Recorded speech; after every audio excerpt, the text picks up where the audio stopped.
Khawvel tana khenbeh wai me khwai tu kan ramina mamoa Khawvel tana khenbeh local council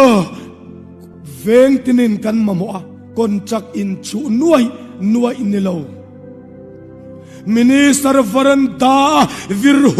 hut nilo ram mangayanga in soya ram thau soka an thau so mai pi fai nana ko gana thil pek pachin tu I fai chuang lo mi khing la ka fai ngin lang ma la lal pa la kai fai chuang lo he sual tan chana cross Khawvel tana khenbeh thal hi MLA rual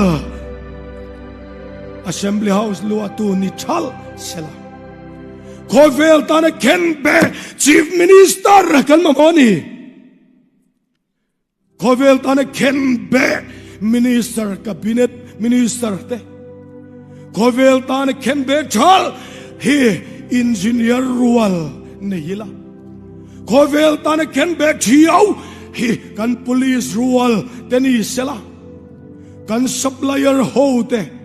kan contractor hote ei rog na kut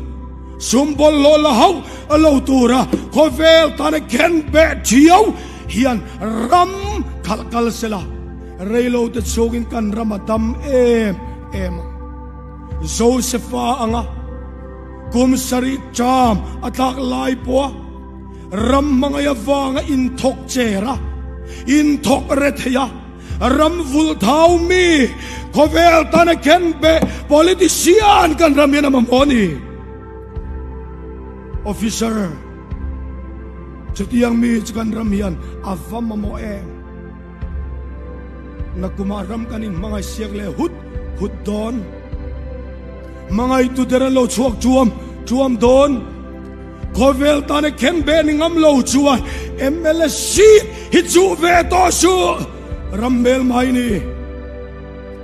pathian ram khoi chetui ni Khawvel tana khenbeh politician sualdan chana kulpui he cross muna chang nge ya ram mangai tudik takde din chuauna mangai tulem ti samite nam thu kan hunani ko rantin hi kan chak lo na nar kan khengam kan kheduem kan khedu tak zetani chuan Khawvel tana khenbeh lo rong bol tu kan tame mani